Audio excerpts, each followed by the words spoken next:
Cordial para todos. Mi nombre es Julie Rocío Pandimio Ruiz, estudiante de segundo semestre de Psicología en la Universidad de Investigación y Desarrollo UR.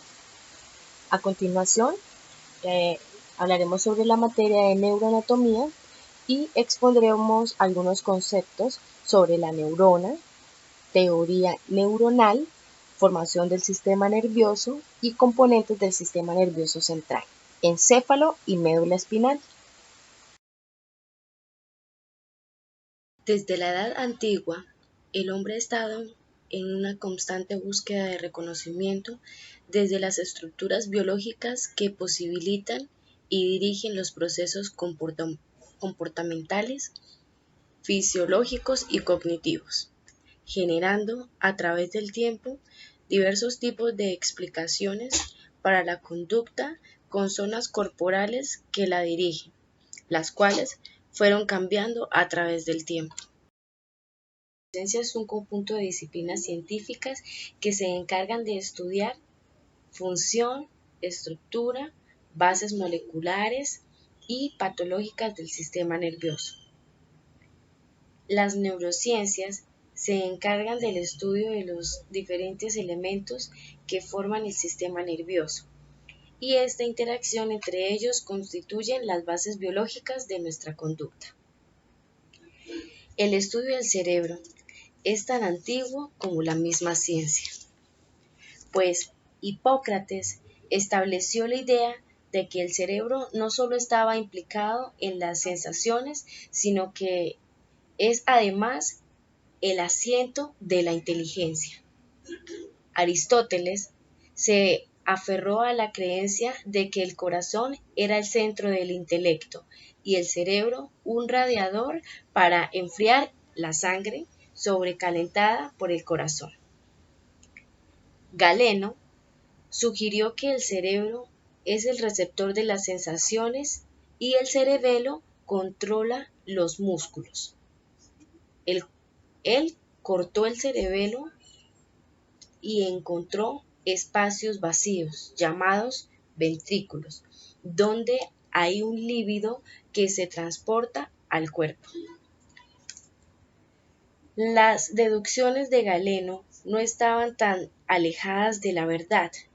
El cerebro, de hecho, está implicado en una forma importante de la sensación y percepción, mientras el cerebelo es principalmente un centro de control de movimiento. Uno de los personajes importantes de la época también fue René Descartes, pues él creía que la mente es una entidad espiritual que recibe las sensaciones que ordenan los movimientos comunicándose con maquinaria del cerebro por medio de la glándula pineal, considerada como el centro de comunicación entre mente y cuerpo. En esta época se descubrió que el tejido cerebral está dividido en dos partes, la sustancia blanca y la sustancia gris. Además, a finales del siglo XVIII, los científicos reconocieron que el sistema nervioso tiene una división central que se compone del encéfalo, de una médula espinal y una división periférica. Consta de una red de nervios distribuida a lo largo del cuerpo. En el siglo XIX se tocan puntos importantes como que la lesión cerebral puede afectar las sensaciones, movimientos, pensamientos y puede provocar inclusive la muerte. El cerebro se comunica con el cuerpo por medio de los nervios. También se dijo que el cerebro funciona como una máquina. Se descubrió que la neurona es también la unidad fundamental del sistema nervioso. Además de la evolución de este, el cerebro es la más compleja pieza de materia del universo. Está compuesto por una fantástica variedad de moléculas, muchas de las cuales son exclusivas del sistema nervioso. Estas diferentes moléculas cumplen diferentes funciones cruciales para la función cerebral. La historia ha mostrado claramente que el conocimiento de cómo trabaja el cerebro propone gran desafío para aún en la actualidad. La historia de la neurociencia moderna todavía se está descubriendo. Para entender mejor la neurociencia, está dividida en niveles de análisis.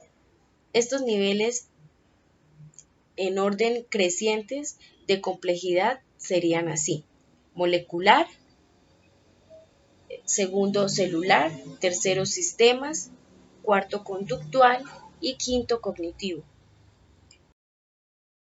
Y bien, no se podría hablar de la historia de la neuroanatomía sin hablar a Ramón y Cajal, ya que es uno de los pioneros de la investigación estructural y fue él quien logró identificar que las neuronas son células que transmiten información unas a otras, pero están separadas unas de otras, dando paso a la creación de su propia teoría neuronal. Los diversos avances tecnológicos han posibilitado la profundización en el estudio neuroanatómico. La llegada de las neuroimágenes permiten actualmente tener registro del tejido cerebral, de su proceso metabólico y sus posibilidades funcionales, permitiendo diagnósticos y pronósticos tempranos. Las técnicas en neuroanatomía son estructurales y funcionales.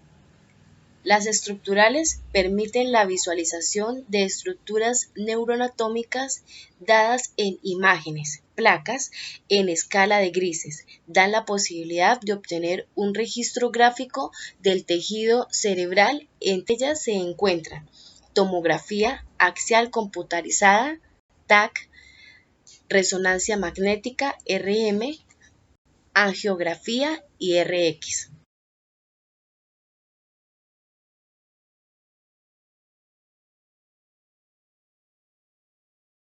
Células nerviosas. Neurona. Son llamadas las células nerviosas por excelencia.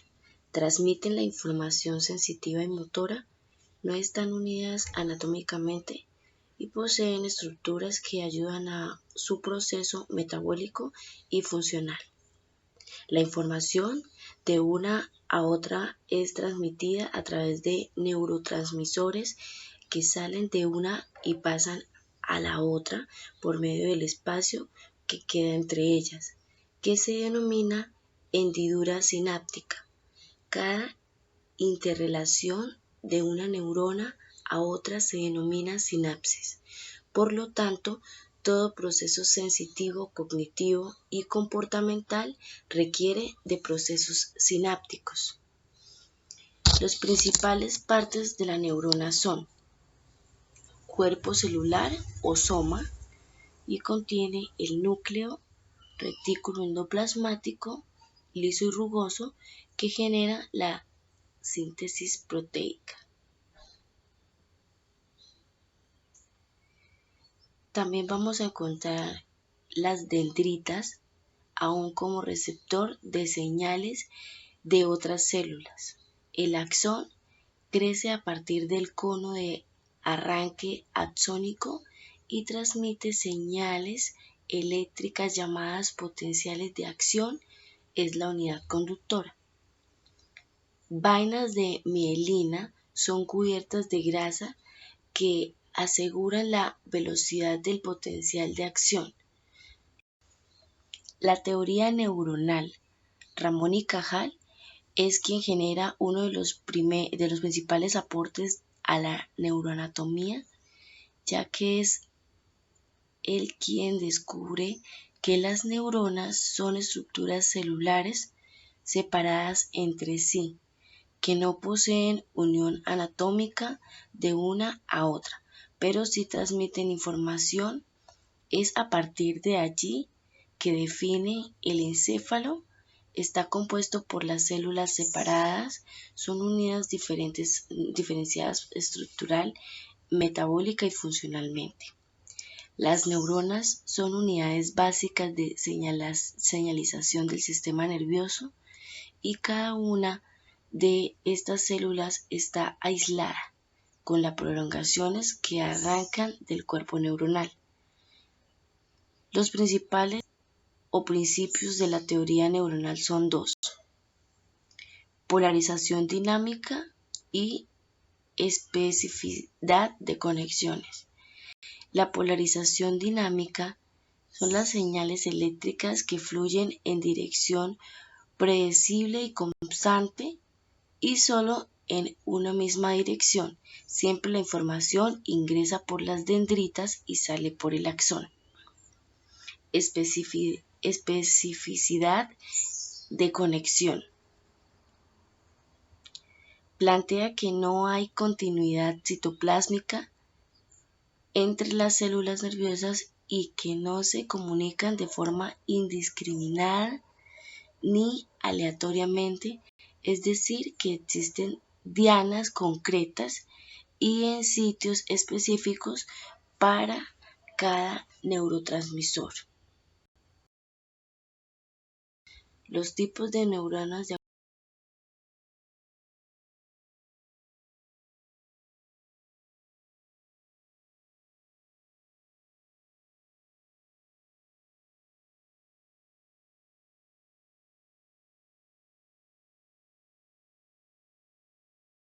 ontogénesis del sistema nervioso.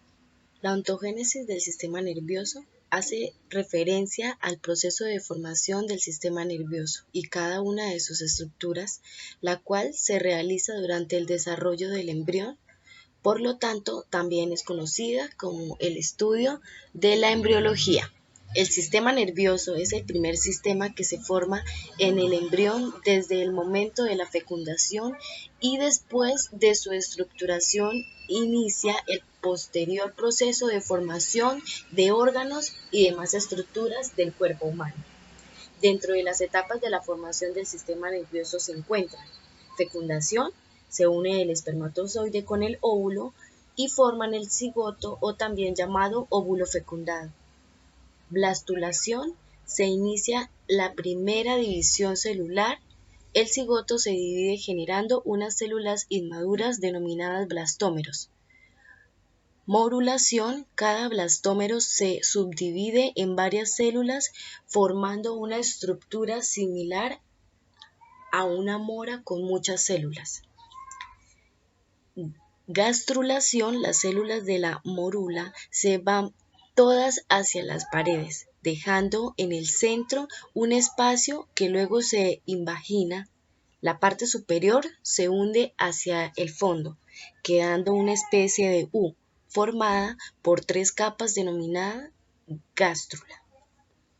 Las 3 capas de la gástrula son denominadas capas germinales y de la más interna a la más externa son el endodermo, forma sistemas internos como sistema digestivo, respiratorio, etc. Mesodermo forma músculos y huesos y endodermo forma sistema nervioso, piel, uñas, cabello. Cada una de estas capas se encarga de la formación de órganos y estructuras del cuerpo posteriormente. Formación del tubo neural. Del ectodermo surgen 2 crestas neurales que se unen formando una especie de tubo que se cierre completamente en sus polos. Regionalización del tubo formado, se forman 3 vesículas denominadas prosencéfalo, mesencéfalo y rombencéfalo, acompañadas de una lámina neural.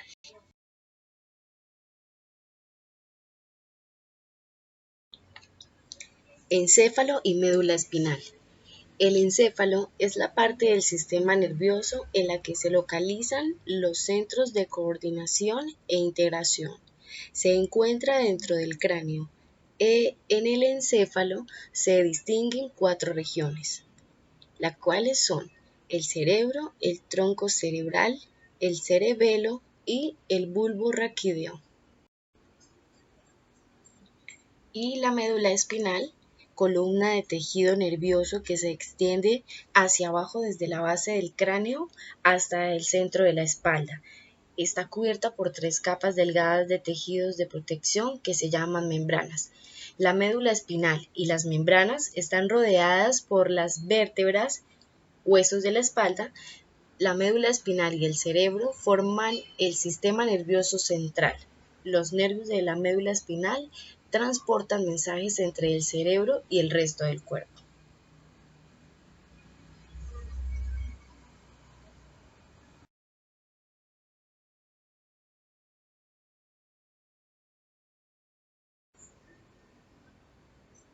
Hemos llegado al final de la exposición. Agradezco a todos por su atención brindada y nos veremos en una próxima ocasión. Hasta pronto.